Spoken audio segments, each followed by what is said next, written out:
আপনারা জানেন সৌদি আরবে এই ধরপাকড় অভিযানে প্রতিনিয়ত আমাদের প্রবাসী বাংলাদেশি ভাইরা সেখানে অ্যারেস্ট হচ্ছেন, গ্রেপ্তার হচ্ছেন। গ্রেপ্তার করার পর তাদেরকে সফর জেলে নিয়ে যাওয়া হয়। সেখানে কাউকে 15 দিন, কাউকে 20 দিন, কেউ 1 সপ্তাহ, কেউ 3 মাস এইভাবে সেখানে রেখে পরবর্তীতে এই এক কাপড়ে তাদেরকে দেশে ফিরে আসতে হয়। এখন একটা প্রশ্ন আসে, সেটি হচ্ছে যে এই প্রবাসীরা আসলে কেন অবৈধ হয়ে যাচ্ছেন। আমরা অনেকের সাথে কথা বলছিলাম, কেউ কেউ বলছেন যে আমরা তো সেখানে বৈধভাবে গিয়েছিলাম একটি কাজ করার জন্য, কিন্তু সেই কাজটি আমি পাইনি, এটা তো আমার দোষ না।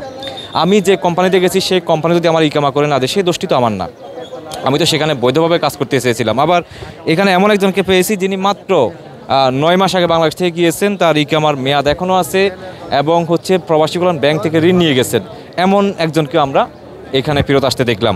এখানে এখন যারা দাঁড়িয়ে আছেন তারা আসলে বাড়ি যে যাবেন, তাদের বাড়ি যাওয়ার জন্য যে ভাড়াটি প্রয়োজন সেটিও পর্যন্ত তাদের কাছে নেই। আর অনেকের পরিবারের স্বজনরা জানেনই না তিনি যে বাংলাদেশে চলে আসছেন। এমন একটি মর্মান্তিক ঘটনার সাক্ষী হলাম আমরা। তবে আমাদের অনেকে যে বিষয়টি বলেন যে তারা সেখানে অবৈধ হয়ে গেছেন, তাদেরকে তো সরকার ধরে পাঠিয়ে দিবে, এটা বলে অনেকে একটা দায়সারা কথাবার্তা বলে ফেলেন। তবে আপনাদেরকে ভাবতে হবে, বাংলাদেশ থেকে যারাই প্রবাসে যাচ্ছেন, সৌদি আরবে যাচ্ছেন, তারা কিন্তু একটা বৈধ ভিসা নিয়ে সেখানে যাচ্ছেন, অবৈধভাবে কিন্তু কেউ সেখানে যায়নি। আর কোনো বাংলাদেশি বা কোনো প্রবাসী ইচ্ছে করে সে কখনো অবৈধ হবে না, হওয়ার সুযোগটাও নেই। কারণ প্রত্যেকটি প্রবাসীর পাসপোর্টের সাথে যে ভিসা থাকে, সেই ভিসা অনুযায়ী সে ওইখানে কাজ পাবে, সেই কোম্পানি তাকে বেতন দিবে, মাস শেষে সে বেতন পাবে এবং বছর শেষে সেই কামা পাবে, 2 বছর পর তাকে দেশে পাঠাবে। এমনটা হচ্ছে সে দেশের শ্রম আইন। কিন্তু সেই শ্রম আইনটি আসলে লঙ্ঘন কারা করে সেটি খতিয়ে দেখা কেন হয় না? কেন জেল থেকে প্রতিদিন মধ্যরাতে এভাবে 200-300 করে প্রবাসী বাংলাদেশে ফেরত আসেন? বাংলাদেশে আসার পরে সেই প্রবাসীরা আসলে কোথায় যায়? এই ধরনের প্রবাসীদের অধিকাংশের কথা আমরা যেটি জেনেছি সেটি হচ্ছে যে কেউ 3 মাস, কেউ 4 মাস, কেউ 6 মাস পরে অনেকে মারা যান। কারণ তারা এমনভাবে সেখান থেকে ফেরত আসেন, বাংলাদেশে এসে ঘুরে দাঁড়ানোর মতো তার শক্তি সামর্থ্য কোনো কিছুই থাকে না। বিমানবন্দরে এই জায়গা থেকে অসংখ্য ভিডিও বানিয়েছি, অসংখ্য বার্তা দিয়েছি, অসংখ্য মেসেজ দিয়েছি। তবে সবচেয়ে বেশি কষ্ট লাগলো যে আজকে যে বিষয়টি, সেটি হচ্ছে এই বিমানবন্দরের প্রবাসী কল্যাণ ডেস্কে আমি সাইফুল রাজীব অসংখ্য ভিডিও বানিয়েছি। তারা আমাদেরকে বক্তব্য দিয়েছিলেন যারা প্রবাস থেকে এক কাপড়ে বাংলাদেশে ফেরত আসেন তাদেরকে বাড়ি পর্যন্ত ফেরার জন্য তারা আর্থিক সহায়তা দিয়ে থাকেন। সেটির পরিমাণ হতে পারে 500 টাকা, 1000 টাকা, যার যতটুকু প্রয়োজন। তারা বলেন যদি কোনো প্রবাসী তার কাছে যদি কোনো টাকা পয়সা না থাকে, যদি তিনি আমাদের ডেস্কে আসেন, আমরা তাদেরকে ভাড়া দিয়ে সহায়তা করি। কিন্তু আমি ওনাকে কিছুক্ষণ আগে প্রবাসী কল্যাণ ডেস্কে পাঠিয়েছিলাম, তিনি কি বক্তব্য দিয়েছেন সেটি তো আপনারা শুনলেন।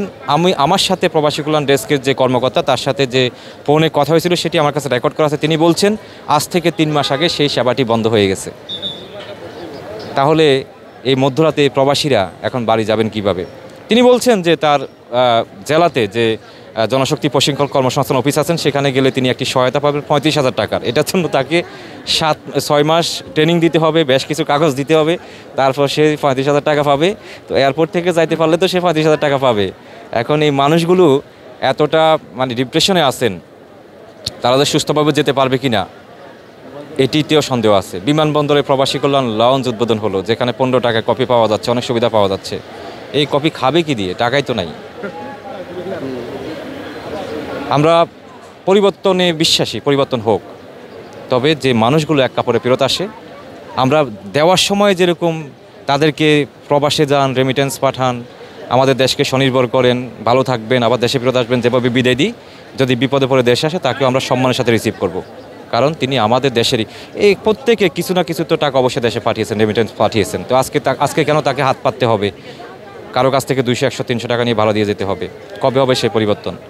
এই প্রশ্নটি থেকেই যায়। সরকার যায়, সরকার আসে, নানান ঘোষণা আসে, নানান কথা শোনা যায়, কিন্তু প্রবাসীদের ভাগ্যে আসলে কোনো কিছুই জোটে না। 2 দিন আগের ঘটনা, বাংলাদেশের প্রশাসনে কর্মরত পুলিশ এবং র্যাব সদস্যরা তারা প্রবাসীদের ব্যাগে চিন্তা করে নিয়ে যাচ্ছে। সেই ঘটনা ঘটে বিমানবন্দরে। র্যাব সদস্যদেরকে অ্যারেস্ট করে পুলিশ সদস্যরা। কোথায় বাংলাদেশ? আমরা আশা করি অচিরেই, বিশেষ করে এই প্রবাসীদের প্রতি বাংলাদেশ সরকার, যে সরকারি আসুক না কেন, যখন যে দায়িত্বে থাকে তারা আরও বেশি দায়িত্ববান হবেন, আরও বেশি সচেতন হবেন। তাতে করে বহির্বিশ্ব থেকে আমাদের যে রেমিটেন্স প্রবাহ সেটি বৃদ্ধি পাবে। আর যদি আমাদের অবহেলা এমনটাই থাকে, তাহলে আস্তে আস্তে আমরা প্রবাসীদের কাছ থেকে রেমিটেন্সের যে প্রবাহ সেখান থেকে অনেকটা দূরে সরে যাব।